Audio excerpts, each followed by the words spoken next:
বেস্টন থেকে যে সিগন্যালটা আসছে ওই সিগন্যালটা এখান থেকে এবং এখান থেকে বিভিন্ন রকম প্রসেসিং হয়ে আইসির ইনপুটে চলে গেলে সেখান থেকে অ্যাম্পলিফায়ার কিন্তু আমরা স্পিকারে পাচ্ছি। তো এইটাই ছিল কিন্তু মূলত আজকের এই। আসসালামু আলাইকুম বন্ধুরা, সবাই কেমন আছেন?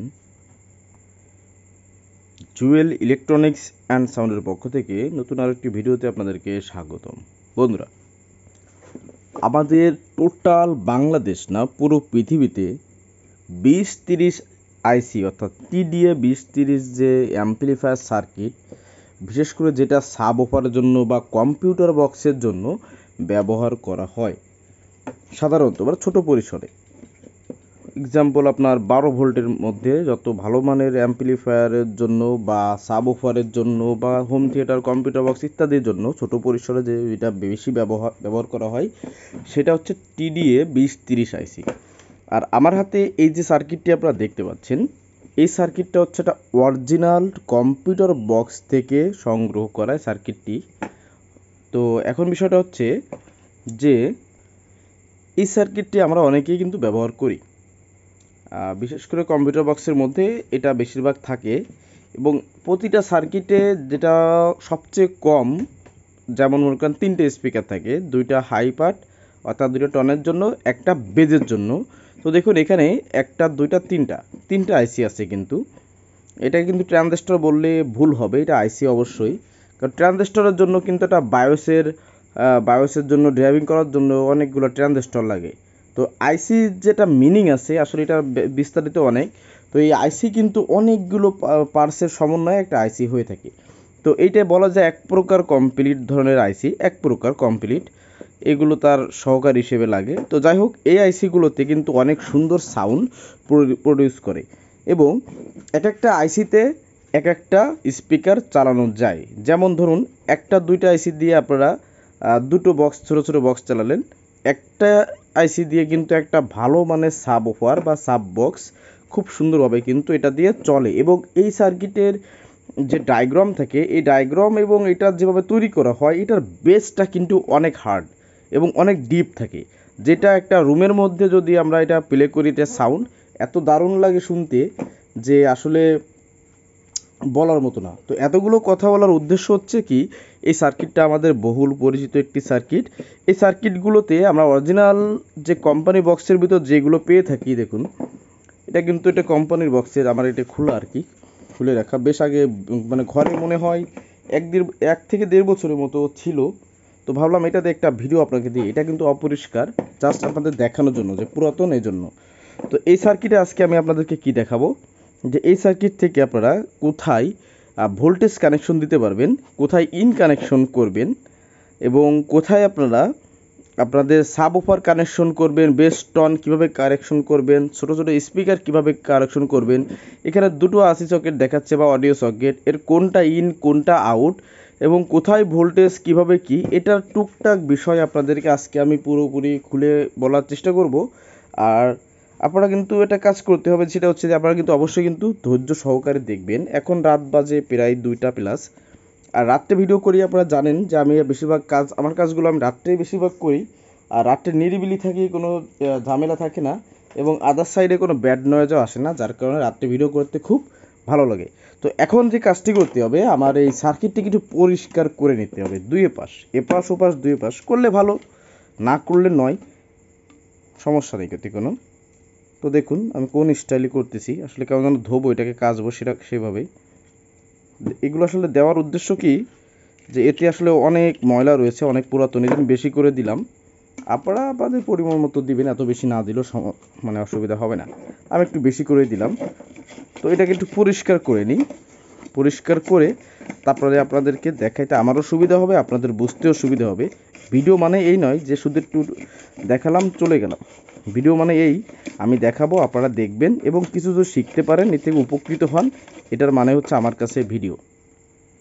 তো বন্ধুরা, এটাকে পরিষ্কার করে একটু টিস্যু দিয়ে পরিষ্কার আমি মুছে নিয়েছি, কারণ এটা যদি করতে যাওয়ার অনেক সময়ের প্রয়োজন।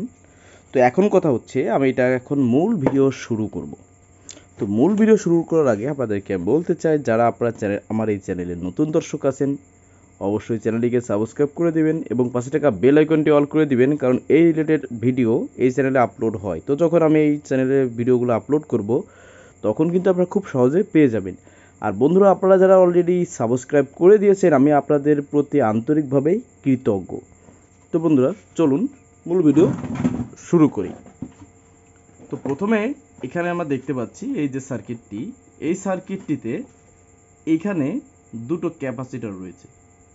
এই ক্যাপাসিটরের কাজ হচ্ছে এসি থেকে ডিসি ফিল্টার হয়ে এটাকে স্টেবল করা এবং এই ডিসিটাকে পিওর ডিসি করা। এই দুটো ক্যাপাসিটরে সেটা করবে। এবং এখানে আজকে একটা কথা আপনাদেরকে বলি, দেখুন এই সার্কিটটা কিন্তু ডিসি 3 ফেজ। কীরকম? ধরুন প্লাস, গ্রাউন্ড, মাইনাস, তিনটা টোটাল ডুয়েল ভোল্টেজ বলতে 3টা ভোল্টেজ এখানে প্রয়োজন হয়। এখন কথা হচ্ছে, আমরা জানি যে 3 ফেজ ট্রান্সফরমার না হলে এটা চলে না, এটা আসলে ভুল। 3 ফেজটা আসলে এই জন্য ব্যবহার করা হয় যে অ্যাম্পিয়ারটা বাড়ানোর জন্য। কিন্তু ধরুন দুটো তারে যদি আপনার, ধরুন এই দুটো তারে 3 অ্যাম্পিয়ার, এই দুটো তারে 3 অ্যাম্পিয়ার, 3 3 6 অ্যাম্পিয়ার, সেক্ষেত্রে যদি আপনি একটা 6 অ্যাম্পিয়ার সমপরিমাণে তার দিয়ে ট্রান্সফরমারটি ওয়েন্ডিং করে মাত্র দুটো ফেজ বের করেন, যে 0-12 বা 0-10, 0-15 ইত্যাদি, এতেই কিন্তু একটা সার্কিট চলবে। সেটা হচ্ছে ব্রিজ রেকটিফায়ারের মাধ্যমে। ঠিক আছে? তো এখন কথা হচ্ছে, প্রথমে একটা কথা বলি, আপনারা এখানে দেখতে পাচ্ছেন 1টা 2টা 3টে 4টে 5টা স্লট। এই স্লটগুলোতে কিসের কি কাজ এবং কিভাবে বুঝবেন, এটা হচ্ছে মেন বিষয়। তো এখন আসুন, প্রথমে এটাতে আমরা ভোল্টেজ কিভাবে দেব। দেখুন, আর যে পাশে দেখতে পাবেন সহজে বোঝার জন্য, যে পাশে দুটো ক্যাপাসিটর আছে এবং এরকম ছোট ছোট রেকটিফায়ার আছে অথবা একটা বেস রেকটিফায়ার আছে, এবং ওর পাশে এই রেকটিফায়ারের সাথে সংযোগ যদি কোনো স্লট থাকে, তাহলে বুঝে নেবেন সেটা হচ্ছে আমাদের ভোল্টেজ ইনের জায়গা। যেমন ধরুন এখানে কয়েকটা রেকটিফায়ার, এই যে ক্যাপাসিটর যে মিলে গেল আমার কথাটা, এর পাশে একটা স্লট। তাহলে এখানে দেখুন, এখানে 1টা 2টো 3টে স্লটে 3টে ফেজ আছে। তো এই সাইডের একটা ফেজ দেখুন, এই যে শেষ হয়েছে, এখান থেকে দেখুন এখানে একটা রেকটিফায়ার সংযোগ। আবার মাঝখানের যে ফেজটা, এই ফেজটা, এই যে একটা ফেজ ঢুকছে, এই ফেজটা কিন্তু ডিরেক্টলি এসে এই যে এখান থেকে এই প্রিন্ট হয়ে এখানে মিশে গেছে। এবং আমরা এখানে দেখতে পাচ্ছি যে এই ফেজটাতে দুটো ক্যাপাসিটর, দেখুন একটা ক্যাপাসিটরের দুটো ক্যাপাসিটর পিন জাম করা আছে বা একটা পিনটা দেওয়া আছে। তার মানে এটা হচ্ছে গ্রাউন্ড। আর এটা থেকে এই একটা ফেজ বাকি রয়েছে, এই ফেজটা হচ্ছে দেখুন আরেকটা রেকটিফায়ারে ঢুকছে, এই যে, তার মানে হচ্ছে এটা হচ্ছে আমাদের ভোল্টেজ কানেকশন। এখানে দিতে হবে 3 ফেজ। আপনার 2 ফেজ দিলেও চলবে, গ্রাউন্ডটা ঠিক রেখে যে কোনো একটা ফেজে তার জড়িয়ে দিলেই চলবে। ব্যাস গেল। এখন আসুন ইনপুটটা কিভাবে বলবো। আমি কিন্তু প্রথম ভোল্টেজ বলছি, এবার আসুন ইনপুটটা কিভাবে বুঝবেন সেটা বোঝার আগে আপনাদের আগে দেখতে হবে আউটপুটটা কিভাবে। তো আউটপুটটা বোঝার জন্য আপনারা দেখতে হবে যে এখানে যে দুটো সিডি পিন বা আরসি সকেট রয়েছে, এর কোন পিন ডিরেক্টলি ট্রানজিস্টরের একটা পিন, মানে আউট পিন থেকে এখানে আসছে, কোন প্লাস দুটি। তো দেখুন এখানে দেখতে পাচ্ছি এই যে দুটি প্লাস, এই প্লাস দুটি এখানে এসে এই পর্যন্ত থেমে গেছে প্রিন্ট। এই প্লাসটা এখানে থামছে, এই প্লাসটা এসে এখানে থামছে। তাহলে এটা হচ্ছে ইনপুট। তো ইনপুটটা পরে আসি, এবার আসলে আউটপুটটা। তো এখানে দেখতে পাচ্ছি এই যে দুটো আরসি সকেট রয়েছে, এই দুটো আরসি সকেটের প্লাস দুটি দেখুন এখান থেকে এই একটা প্রিন্ট চলে এসে এই যে আসছে, এইখান থেকে এসে এই একটা আইসির এখান থেকে একটা এই পিন থেকে আউট হয়েছে একটা ভোল্টেজ, এটা হচ্ছে স্পিকার আউট। তো সহজে দেখি এসপি আউট, ঠিক আছে, একটা পিন পালাম। তো এটা হচ্ছে একটা সাইড। আর এই সাইডে দেখুন আর একটা জিনিস, এইখানে যে পিন থেকে আপনার স্পিকারটা আউট হয়েছে, এই যে, তাহলে এই ট্রানজিস্টর এই পিনটা আমরা ফলো করি, এই পিনটা দেখি কোথায় আসছে। এই পিনটা দেখতে পাচ্ছি আমরা এইখানে এসে লেগে গেছে। তাহলে এই পিনটা হচ্ছে আমাদের এসপি আউট, ঠিক আছে। তার মানে এসপি প্লাসও বললে ভুল হবে না, এটা এসপি প্লাস। এখন কথা হচ্ছে এই দুটো আইসি দিয়ে হচ্ছে আমাদের দুটো টনের জন্য বা হাইয়ের জন্য দুটো স্পিকার চলছে। এবার দেখুন এইখানে আরেকটা জিনিস আছে, সেটা হচ্ছে কি সাবের জন্য, যেটা সাবের জন্য যে স্পিকারটা আসছে, তাহলে কিন্তু আমরা পেয়ে গেলাম যে কোনটা আমাদের স্পিকার আউট আরসি সকেট। এবার এইটা দেখুন, এইটার যে আউটপুটটা আছে এই সার্কিটের মতন। তো এই পিনটা দেখুন এখান থেকে চলে আসছে, এই যে, এই দেখুন, এই যে হচ্ছে আমার একটা প্লাস এসপি প্লাস, তার মানে এটা এসবি বলা যায়, মানে সাব বলা যায়, এটা সাব। তো এই সাবের এই পিনটা দেখুন এসে এখানে থামছে, এবং এখানের পাশাপাশি দেখছি আরও একটা আছে। তো এখানে দেখি এর স্লট পাই নাকি আমরা। তো দেখুন এখানে একটা স্লট আমরা পেয়েছি। তো এই স্লটটার মানে হচ্ছে এটাতে সাব ওফারের লাইন আউট যাবে, তার মানে এটা হচ্ছে প্লাস, পাশাপাশি এটা হচ্ছে মাইনাস। এই মাইনাসটা কিন্তু গ্রাউন্ড থেকে আসবে। তো এই পিন যদি আমরা এইভাবে ধরে আসি পিনটা, তাহলে দেখতে পাচ্ছি এখানে ওই যে বলছিলাম দুটো ক্যাপাসিটরের জাম্পিং পয়েন্ট বা শর্ট পয়েন্ট প্লাস মাইনাস, এই যে হচ্ছে সেটা, এইটা হচ্ছে কি গ্রাউন্ড।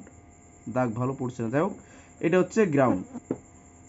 তার মানে এই ট্রানজিস্টর অ্যাম্পলিফায়ারের মধ্যে গ্রাউন্ড থেকে মাইনাস নিতে হবে, এবং ইমিটার থেকে বা এর এই আইসির আউটপুট থেকে হচ্ছে প্লাস নিলেই আমাদের স্পিকার প্লাস মাইনাস নির্ধারণ।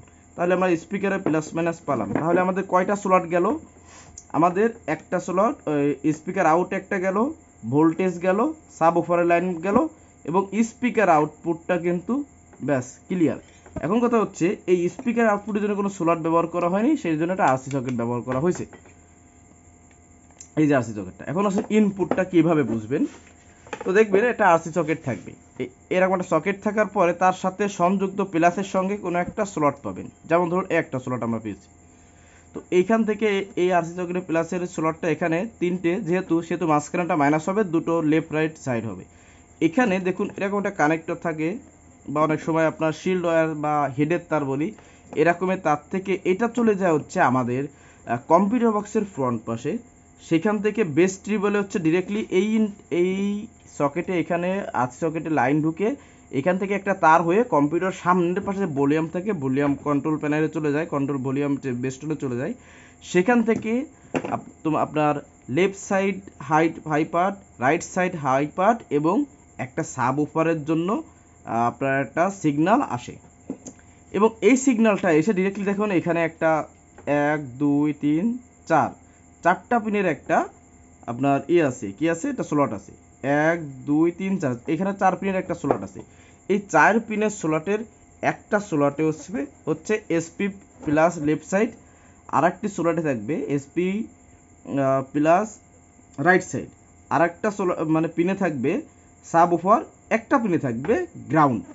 এখন এইটা আপনারা কিভাবে বুঝবেন সেটার জন্য একটা সূত্র বলে দিই, আমি করে দেখাচ্ছি না, বলে দিই। সেটা হচ্ছে আপনারা প্রত্যেকটা স্পিকার থেকে একটা আউটপুট নেবেন, স্পিকার থেকে একটা মানে এই আইসির একটা আউটপুট থেকে প্লাস মাইনাস নিয়ে একটা স্পিকারে তিনটের জন্য তিনটে জয়েন্ট দিয়ে আপনারা আপনাদের হাত অথবা তাতাল দিয়ে জাস্ট এইভাবে গ্রিড দিবেন। তো যেটাই দেখবেন আপনার টন বেশি আসতেছে ওইটা হচ্ছে হাই পার্ট, যেটা দেখবেন বেস বেশি আসতেছে ওইটা হচ্ছে লো পার্ট বা সাব ওপার পার্ট। তাহলে কি হলো, এইটা হচ্ছে আমাদের এখানে কি বেস্টন থেকে যে সিগন্যালটা আসছে ওই সিগন্যালটা এখান থেকে, এবং এখান থেকে বিভিন্ন রকম প্রসেসিং হয়ে আইসির ইনপুটে চলে গেলে সেখান থেকে অ্যাম্পলিফায়ার কিন্তু আমরা স্পিকারে পাচ্ছি। তো এইটাই ছিল কিন্তু মূলত আজকের এই ভিডিও, ঠিক আছে। তো এখন কথা হচ্ছে আপনারা তো মনোযোগ সহকারে দেখলেন কিভাবে কানেকশন দিতে হয়, কিভাবে কানেকশন বের করতে হয়। এটা কিন্তু আমি আপনাদেরকে যতটুকু সম্ভব বুঝিয়ে বলার চেষ্টা করেছি। তাহলে আমাদের সাব ওফার লাইন এটা হচ্ছে ইনপুট সিগন্যাল ইন, আর এটা হচ্ছে ইনপুট আপনার আরসি সকেট। এই সকেটটা এখান থেকে এসে এখানে চলে যায়, আর এখান থেকে চলে যায় হচ্ছে আপনাদের বেস্টনে। বেস্টন থেকে সিগন্যালটা এখানে আসার পর এইখান থেকে সার্কিটের প্রসেসিং অনুযায়ী, ডায়াগ্রাম অনুযায়ী আপনার একটা সিগন্যাল যে মানে পার্ট টু পার্ট যে এক একটা আইসিতে এক এক রকম সিগন্যাল যায়, ঠিক সেরকমেরই আমরা এক একটা আউটপুট কিন্তু স্পিকার থেকে পেয়ে যাই। তাতে করে আমাদের সাউন্ডটা শুনতে অনেক ভালো লাগে। আর এইটাই হচ্ছে আজকের টিডিএ 2030 আইসির সার্কিটের মূল বিষয়বস্তু। তো এখন আপনারা যারা কষ্ট করে দেখলেন আপনারা তো অবশ্যই বুঝতে পারছেন, আমি কিন্তু খুব স্পষ্ট করে বলার চেষ্টা করেছি। আর এই সার্কিটে আপনারা চেষ্টা করবেন 10 থেকে 12 ভোল্ট দেওয়ার জন্য, এবং সুন্দর একটি হিট সিন ব্যবহার করবেন, এবং কুলিং ব্যবস্থা ভালো যদি রাখেন এই সার্কিটগুলো অনেক লাস্টিং করবে। তবে এটা অরিজিনাল কোম্পানির সার্কিট, এটা কিন্তু আপনার লোকাল সার্কিট না। এরকম আরও সার্কিট আমার কাছে আছে, বেশ কিছু কয়েকটা জমা আছে, এর নেক্সটে আপনাদেরকে অন্য ভিডিও দিব, ঠিক আছে। তো আজকে এইটার আর কোনো টেস্টিং ভিডিও দিলাম না, যদি সম্ভব হয় নেক্সট টাইমে আপনাদেরকে এটা রিপেয়ার ভিডিও বা ভালো আছে কিনা ঠিকঠাক আছে কিনা এটার ভিডিও কিন্তু আপনাদেরকে নেক্সট ইনশাল্লাহ দেবো। তো আপনারা যারা কষ্ট করে দেখলেন বন্ধুরা, আপনাদেরকে অসংখ্য অসংখ্য অসংখ্য ধন্যবাদ। এবং নেক্সট টাইম এরকম ভিডিও পেতে অবশ্যই কিন্তু চ্যানেলটিকে যারা সাবস্ক্রাইব করেনি তারা কিন্তু অবশ্যই সাবস্ক্রাইব করে দিবেন, এবং পাশে থাকা বেল আইকনটি অল করে দিবেন। তো বন্ধুরা, সবাই ভালো থাকুন, সুস্থ থাকুন, দেখা হবে ইনশাল্লাহ অন্য কোনো ভিডিওতে। আল্লাহ হাফেজ।